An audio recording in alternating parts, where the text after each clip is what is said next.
Good afternoon, everyone. This video presentation is about the one of the greatest works of Aristotle, and that is Poetics.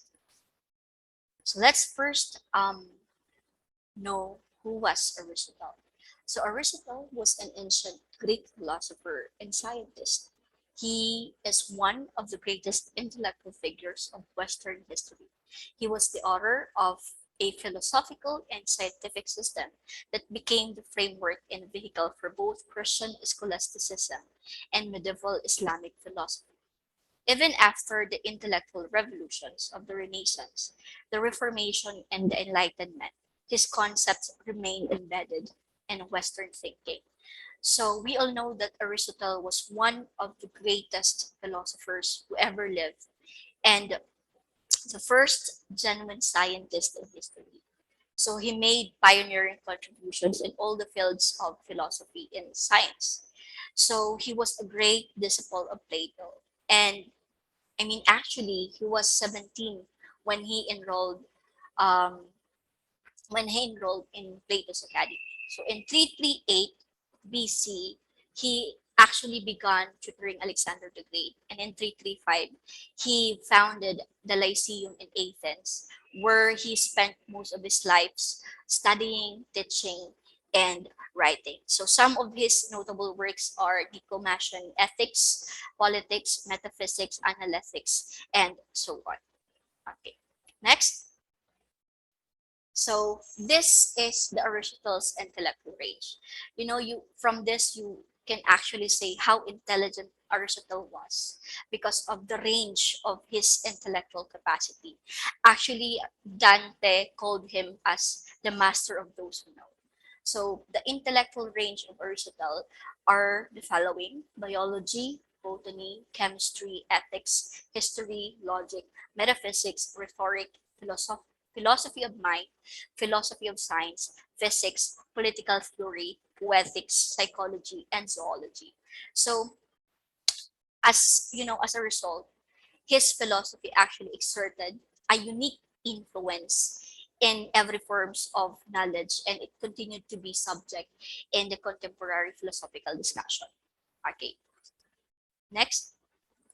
So poetics, what do you mean by, or what is poetics by Aristotle? So poetics is the earliest surviving work of dramatic theory and first extant philosophical treatise to focus on literary theory. The poetics was lost to the Western world for a long time. The text was restored to the West in the Middle Ages and early Renaissance only through a Latin translation of an Arabic version written by Averroes. The original text of the Poetics was divided into two. Each book was written on a separate roll of papyrus, and it was focused in tragedy. The lost second part addressed comedy. So, Poetics by Aristotle is actually a discussion of the different kinds and forms of poetry, and it's also deal with the structure of poems, what makes a poem good. So poetry is actually explained by you know by dividing the poems into different parts. Okay, so based or according to Aristotle, he said or he believed that unlike any other creature in earth, people actually take pleasure from the arts and can actually enjoy them. So the arts encompass range of things such as looking on statues, playing, listening to music, writing a poetry, and so on.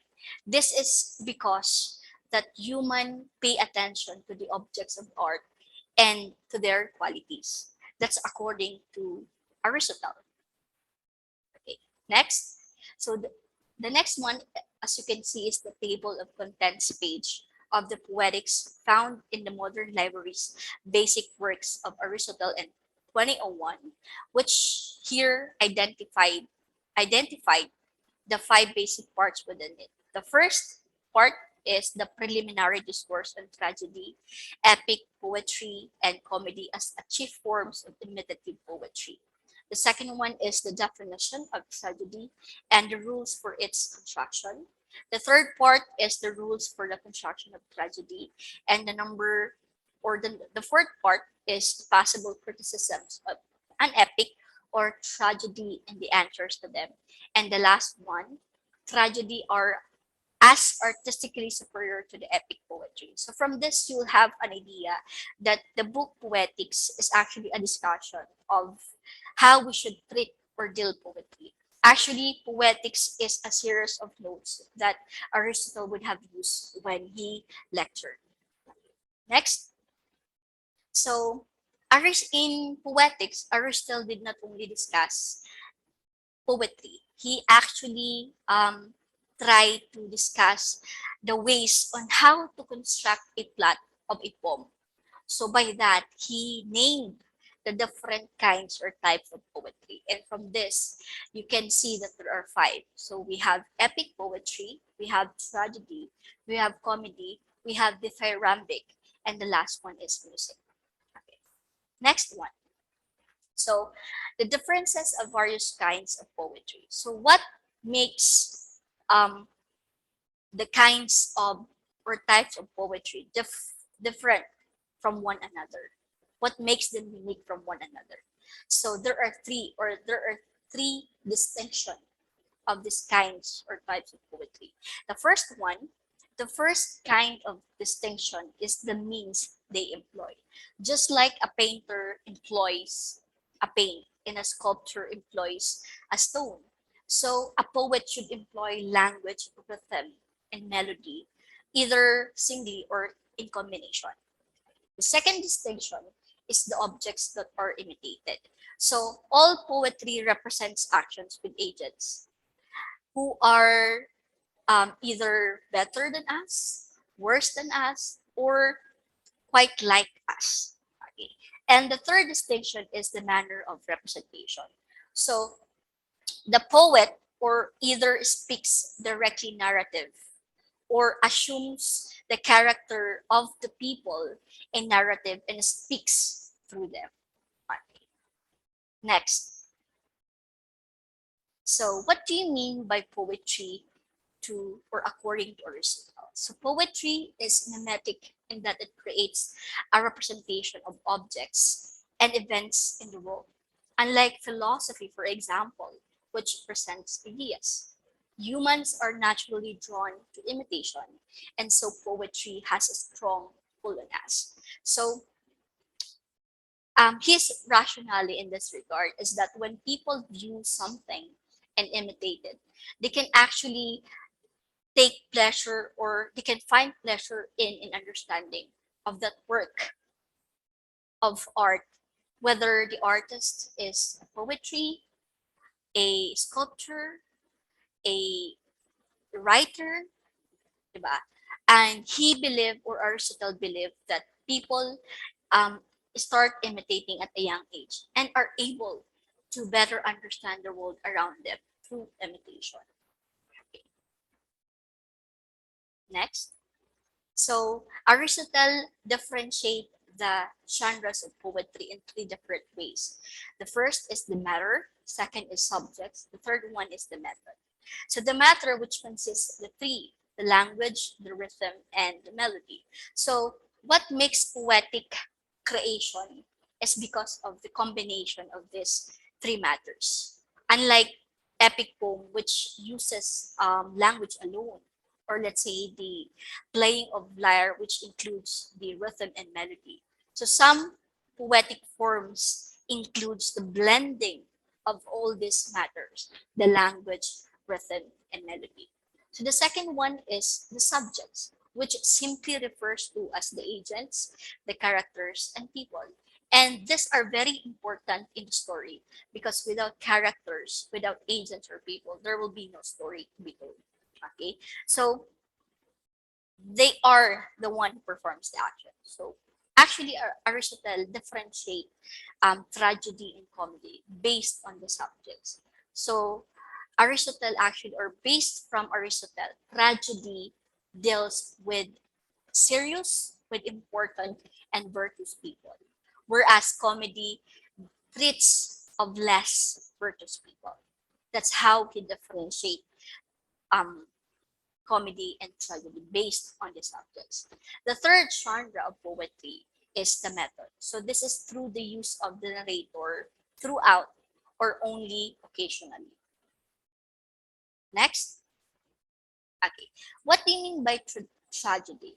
So tragedy for Aristotle is an imitation or a mimesis of an action that's serious and also as having magnitude, complete in itself in language, with pleasurable accessories, each kind brought and separately in the parts of the work, in a dramatic, not in a narrative form, with incidents arousing pity and fear. So Aristotle defines tragedy as one of the most refined version of poetry, which deals with lofty matters or dealing with lofty matters. So it's a kind of imitation which is serious and which uses direct action rather than narrative to achieve its ends. So the aim of tragedy, according to Aristotle, is to bring about a catharsis of its spectator. What do you mean by this? Or what do you mean by catharsis? Catharsis is purgation or purification. Or what do you mean by that aim of tragedy? Meaning to say, the purpose of tragedy is to arouse in them sensation of pity and fear and to purge them of these emotions so that when they leave the theater, they would have these feelings of being lifted and cleansed. So the catharsis actually is brought by witnessing some of the disastrous moments or changing moments in the lives of the character, especially the protagonist. Moving on, let's now come to the parts of tragedy. So, as you can see, there are 6 elements or parts of tragedy. And among all the 6 parts of tragedy, according to Aristotle, it is the plot that is the most important one. So plot encompasses the events and actions that make up the poem. So when we say plot, we all know that it's the organization of incidents, and it actually involves changes from good to bad and from bad to good. So according to Aristotle, the plot is the underlying principle of tragedy. So it's a series of incidents, and incidents means action. And tragedy imitates an action, both internally and externally. That's according to Aristotle. The second one is character. So, as stated there, character must be believable and exhibit consistent traits. So, the moral or ethical characters of the agents. So, it's actually um, revealed when the agents makes moral choices. So according to Aristotle, the main character should be good. It should he or she should be appropriate, and he or she should be consistently and consistent. The third element or part of tragedy is diction. And we all know that in language, when we say diction, it refers to the choice of words. But according to Aristotle in his Poetics, diction simply refers to speech or the language. So it means that it refers to the quality of speech. And the speech should somehow reflect characters and the moral qualities of those who are in the stage and the expression and meaning of the stories. Okay. That's diction, according to Aristotle. The fourth element is thought. Thought is a matter of making judgment. So, meaning to say, it's actually the representation of rationally processes, of the characters and or the values or ideas being articulated in the play. Okay. The fifth part of the tragedy or element of tragedy is the melody or song.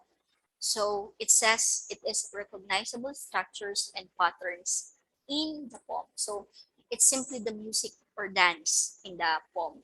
And it actually contributes to the unity of the plot. And according to Aristotle, the melody or the song is a real factor that takes pleasure in drama. Okay. The number 6 part and the last element of tragedy is the spectacle. So spectacle is a factor that contributes to its sensory effects. The costumes, the scenery, the gestures of the actors, the sound of the music, and the resonance of the actor's voice. So meaning to say, in short, when we say spectacle, it refers to the visual apparatus in the play. So for Aristotle, he said that spectacle is the least artistic elements and the least connected with the work of poet. Next. Okay. The next one, there are 7 characteristics of tragedy. So I will just read the 7. The first characteristic is it is mimetic. Second one, it's serious. Number 2, it tells us full story of appropriate length. Number 4, it contains rhythm and harmony. Number 5, rhythm and harmony occurs in different combinations and different parts of the tragedy. And number 6, it is performed rather than narrated. And the last characteristic of tragedy is it arouses feelings through catharsis. Next, let's now come to comedy. What do you mean by comedy? So comedy, according to Aristotle in his Poetics, it's an imitation of inferior people. However, that is not to say characters in comedies are inferior in every way. It is a play that depicts some sort of laughable error or disgrace that in turn elicits some emotion in the audience, such as embarrassment or delight. So, comedy does not evoke pity or fear from the audience, as these emotions are particular to tragedy. But as the modern or according to Notion, we all know that the purpose or objective of comedy is to amuse. And according to Aristotle, he divided poetry, and comedy is one of the types or kinds of poetry, and it actually consisted discourse of words, which is intended to be humorous or amusing.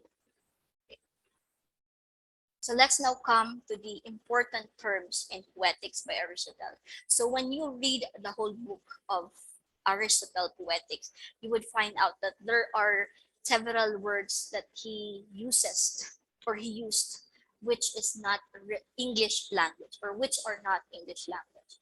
The first one is hamartia. So hamartia is the word translate almost directly as error, but for some, when we say hamartia, it tragic flaws. Okay, so the tragedy is somehow involves a downfall of the hero, and it's actually affected by some of the error or say tragic flaws. The second one is anagnosis, which means recognition or discovery. So it is para a sudden recognition of oneself. Okay. The mythos simply refer or means plot. And what's good about plot or mythos is it can be applied in all works of art. Okay. Number 4, the catharsis or the purgation or purification. What do you mean by, I already said this, that's one of the aim of tragedy. But when you say catharsis, it is actually the release of built up emotional energy, much like a good cry. Okay. Number 5, the peripecia, a reversal either for good to bad or bad to good, or it's a turning point in a play or in a drama, or it actually occurs in the climax of the story. That's peripecia. Number 6 is lucis, which means untying.